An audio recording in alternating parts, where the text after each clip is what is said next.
Биз Ош базарынан сыртка да чыгып калдык. Эмесе сөз баштайбыз. Эжеке сүйлөшүп берип койбойсуз бир аз? Кыргыз элиңизди Рамазан айы менен куттуктап койбойсузбу? Келиңиз жардамдашып коелу. Кечирип кой деген рубрика тартып жүргөнбүз. Ыйык Рамазан айында бири-бирибизден кечирим сурашыбыз керек экен да. Анан кимди тартып алсак эстеп көрбөйлүбү эжекелер? Апабызды же жезделерибизди же байкелерибизди тартып алган болсок, эмне деп тартып ошону эстеп бир кечирим сурап койсок сонун болот турат. Эстей аласызбы? Эжеке атыңыз ким? Айымкан. Айымкан эже. Ушу бирөөнү тартыткандай болуп турасыз. Эстеп көрбөйсүзбү? Тарткан эмесмин эч кимде.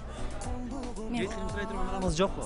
Кечирим сурай турган адамдарым бар эми. Кечирип койсун, ушу Орозо айында кечиримдүү болоюк, бирибизди кечиришейик. Эгер тарткан болсок, анан ушу кыргыз элимди Орозо айы менен куттуктаймын. Орозолор кабыл болсун, баарыбыздын орозобуз кабыл болсун. Рахмат. Айымкан эже жолуңуздан кармап койдук окшойт. Сизге дагы чоң рахмат. Тапкан ташканыңыз берекелүү болсун. Орозо кармадыңызбы? Орозоңуз кабыл болсун эжеке. Рахмат.